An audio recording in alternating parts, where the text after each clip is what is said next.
আসসালামু আলাইকুম।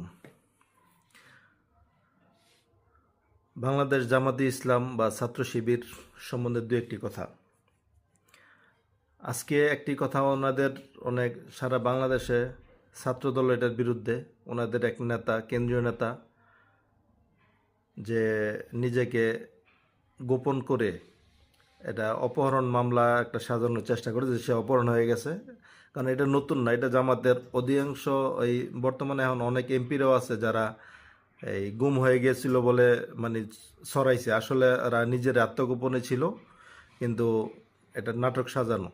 ওরা অনেক নাটক করতে পারে, কারণ এটা কোনো দল না, এটা হলো একটা জঙ্গি সংগঠন।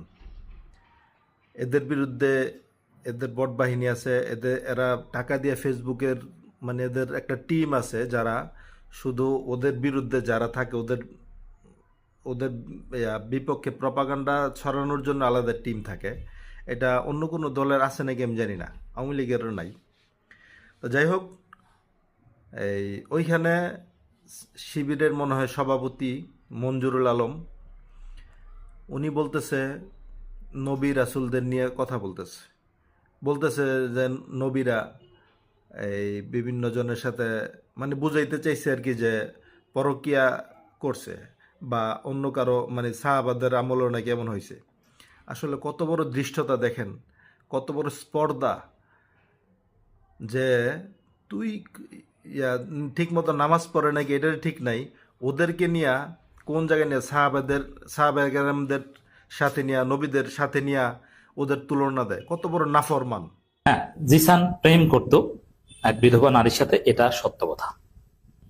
সাহাবীদের মধ্যেই প্রেম গঠিত ঘটনা ঘটতো। একটা সময় এগুলো যেমন অন্যের স্ত্রীকে ভালো লাগতো, তারপরে তাকে বলতো যে তোমার স্ত্রী আমাকে দিয়ে দাও। এটা নবীদের মধ্যেও ঘটেছে, যদিও ওটা অন্যায় না। কিন্তু এই শিবির নেতা যে প্রেম করেছেন, এটা আইনের দৃষ্টিতে কোনো অন্যায় না। এই নাফরমানের বাচ্চারা কি করছে? এই যে দেখেন, আজ পর্যন্ত কোনো মুসলমান গিয়া কোনো হিন্দুদের পূজার মধ্যে গিয়া গীতা পাঠ করছে? করে নাই।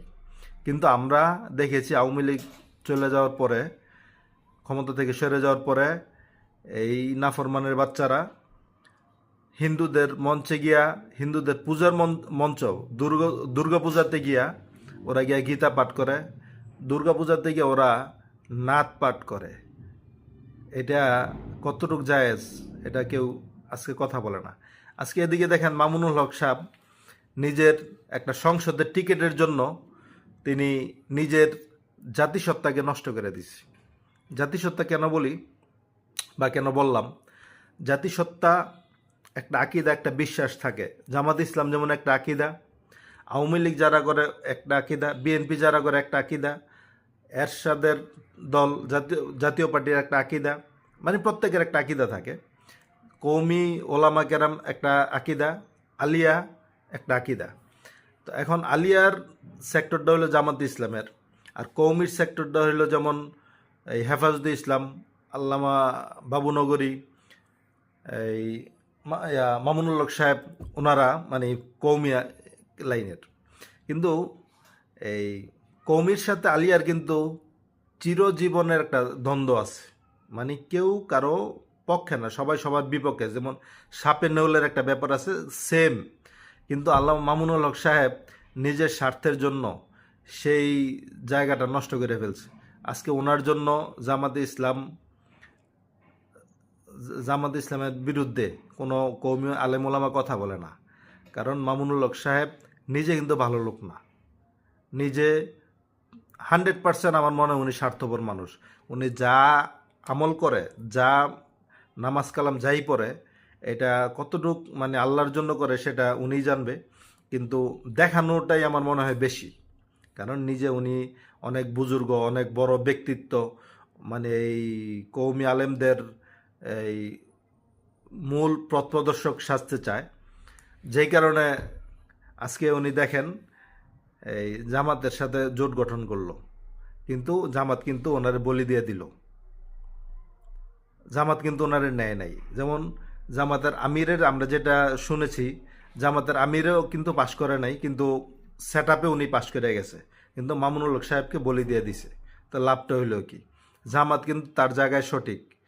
আর আপনি মামুনুল হক সাহেব কিছু স্বার্থের জন্য নিজেও বুঝেন না বা কাউরে বুঝতেও দিতে চান না। কিছু স্বার্থের জন্য আপনি আজকে এই একটা জাতিকে, এই কৌমি জাতিটাকে আপনি নষ্ট করার দিকে নিয়ে যাচ্ছেন। এটার খেসারত আপনার কিন্তু দিতে হবে। এটা কৌমি আলেমোলামারাই দিবে।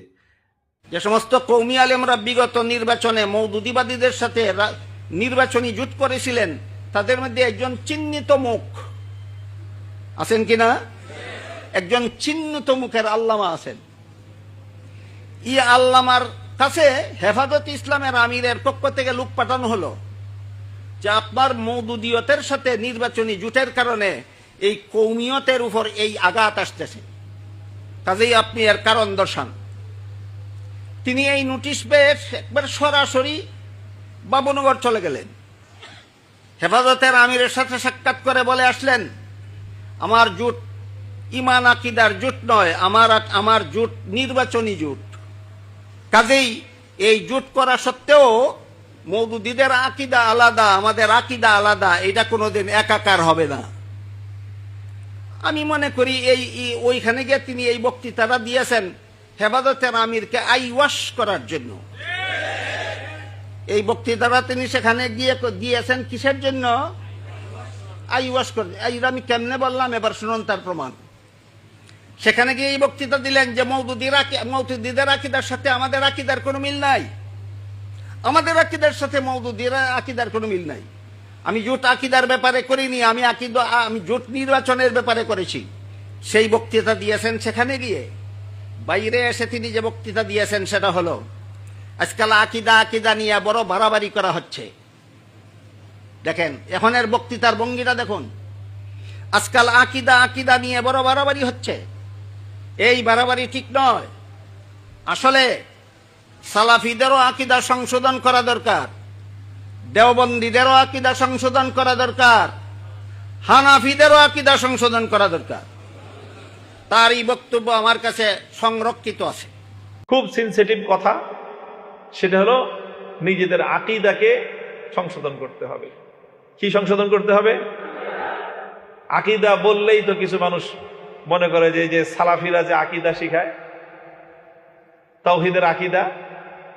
আমি জানি না যে এই পর্যন্ত এই আকীদার মধ্যে তেমন কোনো পার্থক্য সালাফি, হানাফি, শাফি, হাম্বলি, মালিকি আকীদা নিয়ে যে এত গর্জন আর এত আলোচনা, কি আলোচনা!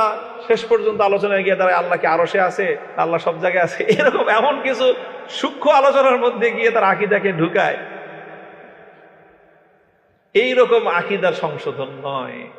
একটা আকীদার সংশোধন হইতে হবে, এবং সেটা উম্মার আকীদার সংশোধন হইতে হবে। এটা সালাফিদেরও সংশোধন হইতে হবে, হানাফিদেরও সংশোধন হওয়া লাগবে, সুন্নিদেরও এই আকীদার সংশোধন হওয়া লাগবে, দেওবন্দীদেরও এই আকীদার সংশোধন হওয়া লাগবে, আহলে হাদিসদেরও এই আকীদার সংশোধন হওয়া লাগবে।